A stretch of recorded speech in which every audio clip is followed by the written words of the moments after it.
Bonjour à tous, aujourd'hui on se retrouve pour la suite du tuto React. Alors la dernière fois on avait affiché une petite galerie d'art et on a vu comment créer nos premiers composants et leur passer des propriétés. Donc ce qu'on avait fait c'est qu'on avait créé un composant d'un tableau et on lui passait du coup les éléments du tableau, c'est-à-dire le titre, la personne qui a peint le tableau et l'image du tableau. Et grâce à ça on pouvait réutiliser notre code à plusieurs endroits pour afficher trois tableaux facilement. Donc aujourd'hui, on va aller un peu plus loin et on va s'imaginer avoir 20-30 tableaux à afficher. Et en fait, ça va être compliqué à maintenir dans notre petit fichier d'avoir 30 tableaux à la suite. Donc on va travailler ensemble et voir comment les tableaux fonctionnent et comment un tableau peut rendre des éléments. Donc on va regarder ça rapidement ensemble. Je vous partage tout de suite le code qu'on avait fait ensemble la dernière fois. Donc ici, on retrouve nos trois tableaux qu'on avait affichés. Et ce que j'ai fait en parallèle, c'est que j'ai créé un petit fichier qui s'appelle data ici, dans un dossier utilitaire pour le moment. Bon, c'est pas important, mais en gros, dans ce fichier data, on va avoir une liste de tableaux. Donc si vous ne savez pas c'est quoi un tableau, c'est une façon de stocker des données en statique actuellement, mais on aurait très bien pu s'imaginer récupérer le tableau depuis n'importe où, hein, les tableaux avec les auteurs. Donc là, pour l'instant, je suis parti prendre sur Internet des petits tableaux pour avoir un peu plus de contenu. Et ici, on voit qu'on a le tableau Guernica de Picasso, le tableau de Claude Monet. Et ce qu'on va faire, c'est qu'on va remplacer notre affichage de tableau un à un par les données du tableau. Donc là, on avait trois tableaux. C'était pas vraiment idéal parce que on aime bien extraire ce genre de logique. Et ce qu'on va faire, c'est que on va du coup importer notre tableau. Donc il s'appelle tableau list. Tableau list. On va mapper dessus. Donc là, le map, c'est l'élément qui permet du coup d'itérer sur le tableau. Et en fait, ce qu'on va dire, c'est que pour chaque élément du tableau, qu'est-ce qu'on va faire? Donc pour chaque élément qui s'appelle tableau, on va du coup rendre un composant React. Et quel composant React on va rendre? Bien évidemment, on va rendre le tableau. Donc si je fais ça, euh, là je rends le tableau, mais je vais vous montrer plutôt d'abord avec rien du tout. Donc si j'affiche pas un tableau, mais j'affiche juste le texte, le mot texte ici, il va m'afficher du coup autant de fois le mot texte qu'on a de tableau à l'intérieur de nos tableaux ici. Donc on va regarder ça tout de suite pour voir si on est bon. Donc il nous affiche texte, texte, texte, texte, texte, texte, texte, texte, texte. Ça a l'air de marcher. Donc maintenant on va faire ce qu'on veut pour un peu plus avoir du concret et montrer comment c'est hyper puissant les tableaux. Donc là, je vais rendre un tableau. Et du coup, dans mon tableau, je vais repasser les éléments ici. Donc c'est bien, il me l'a auto-complété tout seul. Le titre, l'auteur et l'image du tableau. On va regarder ensemble, on va voir si on a bien nos tableaux qui s'affichent. Et là, c'est parfait. On a nos tableaux qui s'affichent. Alors c'est dommage parce qu'ils partent sur le côté. Donc on va juste rajouter une toute petite règle CSS pour faire en sorte que ça fonctionne. C'est le flex wrap. Et on va du coup wrapper le tout. Le wrap, en gros, c'est une règle CSS qui dit que s'il n'y a plus de place, tu vas à la ligne. Donc c'est exactement ce qu'on veut faire. Et là, c'est parfait. On a nos tableaux qui s'affichent. Bon, j'ai mis plusieurs fois le tableau de la Joconde à la fin pour meubler parce que je trouvais plus trop d'autres tableaux. Mais du coup, voilà, on affiche plein de tableaux. Et en fait, ce qui est cool, c'est que notre composant, il est beaucoup plus petit. En gros, on a le titre galerie d'art. On a ensuite le container global qui est là. Et ce container-là va rendre une liste de tableaux. Donc c'est parfait. Maintenant, on va du coup vouloir rechercher un tableau. Donc en fait, là, imaginons qu'on a une liste de 300, 400 tableaux avec des titres différents. Donc on va s'imaginer avoir ici une petite barre de recherche qui va du coup, quand on tape dessus, filtrer sur un tableau et nous afficher uniquement les tableaux qui correspondent au titre qu'on a tapé. Donc si j'ai tapé la nuit, je m'attends à voir que ce tableau. Et si j'ai tapé là, je devrais en voir beaucoup plus. Celui-là, par exemple, je n'aurais pas le voir parce qu'il n'y a pas le mot là dedans. Donc c'est parti, on va démarrer ensemble. On va juste rajouter un input, donc c'est un champ qui permet de taper du texte ici. Donc là, on va du coup l'afficher et on peut mettre du coup à l'intérieur d'un input un placeholder, c'est le texte qui est affiché à l'intérieur, qui va être recherche de tableau. C'est parti, on va regarder si ça fonctionne. Et on a du coup un petit outil de recherche ici. Donc on va taper du texte dedans, il ne se passe rien du tout. C'est normal parce qu'on n'a pas implémenté la logique.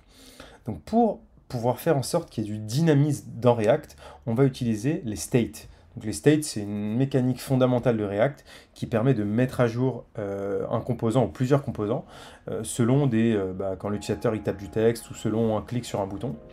Donc c'est parti, on va faire ça ensemble. Donc pour du coup utiliser le state, on va devoir importer une propriété de React qui s'appelle useState. Donc c'est assez simple. En fait, le useState, il nous retourne deux éléments. Premier élément, c'est le search, donc la valeur actuelle qu'on a dans l'état. Donc si je mets ici, en gros, par exemple, Toto, alors je vais vous préciser, mais du coup, ce qu'on met à l'intérieur, c'est la valeur par défaut. Donc par défaut, la valeur de search sera Toto. Et le setSearch, c'est une fonction qui permet de mettre à jour l'état. Donc ça veut dire que là, je vais juste, du coup, afficher à l'écran search pour vous montrer. Donc là, ça permet de dire, je vais l'afficher juste au-dessus, et je vais dire que search est égal à, et je vais du coup afficher la valeur de search pour qu'on voit du coup l'état basique que je lui ai donné. Donc là, je lui ai donné Toto, je m'attends à avoir search égale Toto. Je regarde tout de suite, search égale Toto. Donc c'est parfait, on a bien initialisé avec un état basique, mais nous, en fait, on ne veut pas l'initialiser avec un état basique, on veut du coup que à partir du moment où l'utilisateur tape la première lettre, que l'état change. Et donc on va regarder ça tout de suite. Donc ce qu'on va faire, on va reprendre notre champ input ici. Donc le champ input, il va prendre deux propriétés. La première, c'est la value. En gros, on va lui dire que l'input, il a comme valeur le search qu'on vient de déclarer au-dessus. Donc sa valeur, ce sera toujours lié au search. Donc peu importe s'il y a des changements, quand on va changer l'état, on va demander à ce que du coup, il soit tout le temps connecté à notre useState. Et la deuxième propriété qu'il va prendre, c'est le onChange. Donc le onChange, c'est une propriété native à l'input qui va être appelée à chaque fois que l'utilisateur va taper du texte. Et cette propriété, c'est une fonction. Donc c'est une fonction qui va retourner un événement. Donc je sais que ça devient un peu complexe, mais avec les événements, tout ça, mais en vrai, c'est très simple. Cet événement-là, on va lui dire qu'à chaque fois qu'il y a un change, tu vas du coup appeler notre fonction setSearch. Et en gros, ce setSearch, qu'est-ce qu'on va lui passer? On va lui passer le contenu de ce qu'il a tapé.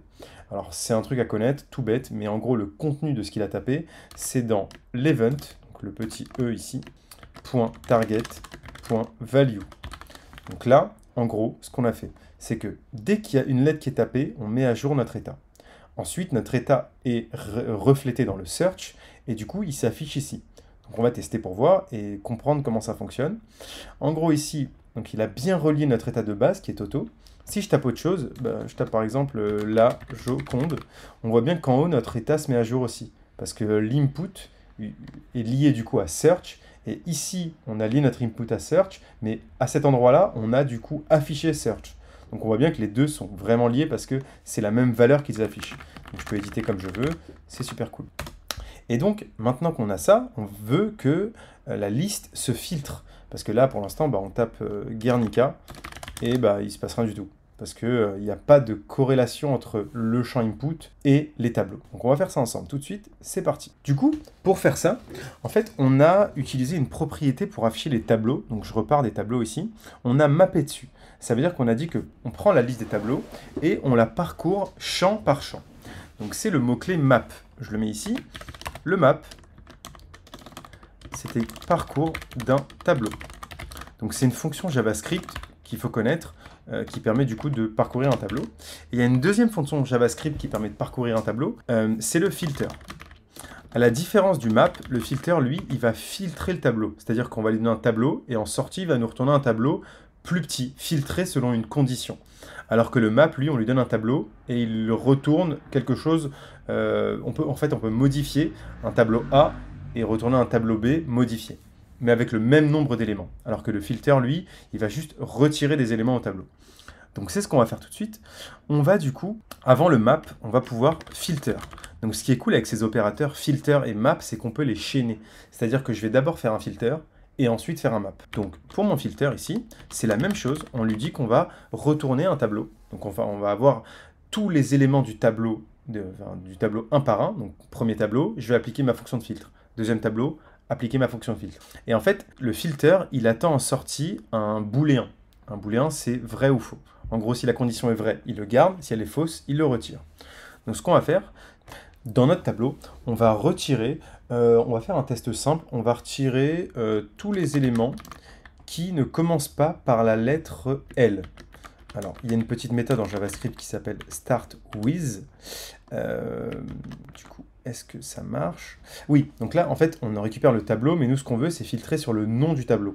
Donc, on doit faire tableau.name, c'est pas name, c'est title, je l'ai nommé. Le titre du tableau, le titre du tableau doit commencer par la lettre L. Donc là, en gros, il va parcourir tout le tableau et me filtrer et me garder que les tableaux qui commencent par la lettre L. Donc on va regarder, est-ce que ça a marché déjà, ce premier filtre basique? Donc là, on voit bien que on n'a plus les tableaux qui commençaient pas par la lettre L. Donc c'est cool, on a réussi déjà à filtrer, pas avec notre champ texte pour l'instant, mais juste comprendre que on peut avoir un tableau A en sortie, donc tous nos tableaux, et retourner du coup à un tableau filtré. Maintenant, on va du coup essayer de retourner le texte filtré dans notre tableau. Donc ce qu'on va faire ici, on va déjà retirer Toto, parce qu'on n'a plus besoin, on a compris, et ça ne nous sert plus à rien. Donc filter, ici, on va juste remettre, pour pas l'oublier, c'est tableau en entrée, et on filtre des éléments en sortie. Vous m'avez compris. Donc là, on va essayer du coup de dire, on veut que tous les tableaux qui, dans leur titre, contiennent la recherche qu'on vient de taper. Et la recherche, elle est dans Search. Donc pour le faire, c'est des mots-clés en fait en JavaScript qu'il faut connaître. Donc le start with, c'était, il faut que mon titre commence par la lettre L. Et on a du coup le includes, qui est du coup, je veux que mon tableau inclue un bout de texte. Et le bout de texte, ça va être le search. Donc là, c'est parti. On va regarder notre tableau. Search fonctionne. Et pour faire ça, on va tester du coup avec Guernica. Donc on va taper Guerre. Alors, on n'a aucun résultat. En fait, c'est parce que là, les titres de tableau commencent par une lettre majuscule. Et en fait, le includes qu'on a utilisé, il va regarder du coup, il va comparer aussi la casse. Donc c'est-à-dire, est-ce que c'est une lettre majuscule ou minuscule?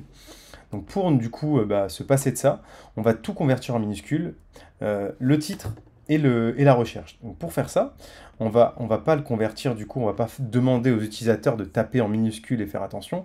Nous, ce qu'on va faire, c'est qu'on va laisser taper ce qu'il veut l'utilisateur, mais la recherche qu'on a enregistrée, donc le search, on va appeler une méthode qui s'appelle toLocal lowercase. Donc on va convertir ça en local lowercase. Et pareil pour le titre du tableau, dans le cadre de la recherche, on va dire que c'est en minuscules. C'est-à-dire que l'utilisateur ne va pas voir tous les titres des tableaux en minuscules. Si on a envie de mettre des majuscules, on peut. Mais là, en fait, dans le cadre du filtre, on dit qu'on va regarder le titre du tableau en minuscules. Est-ce qu'il inclut la recherche en minuscules? Donc ça permet vraiment d'avoir une gestion localisée. On veut faire ce filtre spécifique uniquement à cet endroit-là. Et donc là, on va tester. Et normalement, ça va être bien mieux. Donc si je tape du coup Guernica avec une majuscule, pareil, je peux taper du coup une lettre en plein milieu. Je vais taper juste Ni. Parfait, il m'a trouvé du coup le tableau, et si je tape un autre élément du tableau, par exemple, où il y en avait plusieurs, c'était la nuit étoilée. Donc là, on a du coup le filtre rapide qui s'affiche sur nos tableaux. Ce qu'on peut faire du coup pour améliorer, je sais pas si, je trouve ça un peu bizarre que le filtre se fasse vraiment très vite, c'est-à-dire qu'on tape une lettre et tout de suite on a des tableaux qui disparaissent. On va du coup dire que c'est au bout de 2 lettres qu'on va filtrer. Donc pour faire ça, c'est très simple. En fait, on rajoute des petites conditions pour voir un peu comment on peut rendre flexible notre interface pour répondre à différents besoins. Donc ce qu'on va faire, c'est qu'on va retourner ici, et qu'en fait, la fonction de filtre ici qu'on a là, on va essayer de la ressortir dans une variable. Donc ce qu'on va faire, c'est qu'on va dire, ici, c'est nos tableaux filtrés. Donc nos tableaux filtrés correspondent à notre liste de tableaux filtrés. Et en fait, du coup, dans un premier temps, on va filtrer sur nos tableaux et recevoir du coup un nouveau tableau filtré. Et ensuite, on va mapper sur les tableaux filtrés.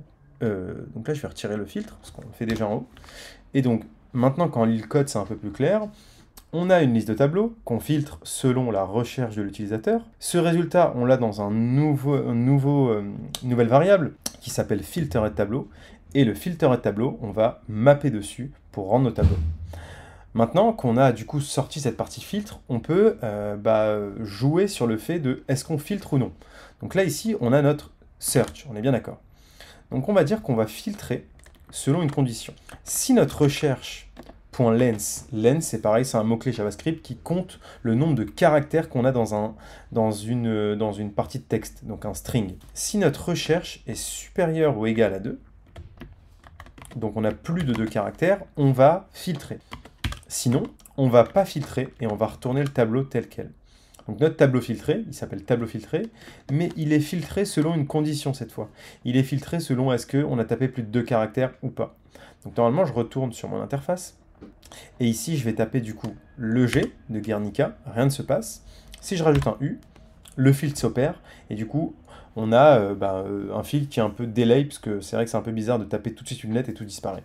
Mais après, on peut le customiser pour pas te dire à partir de bout de 4 lettres, au bout de 5, au bout de même de 2 secondes, de 3 secondes, pour avoir un petit délai. Euh, mais du coup, voilà, c'était l'introduction en fait un peu au tableau et aux états de React, de voir un peu ce qu'on peut faire, à quel point c'est flexible.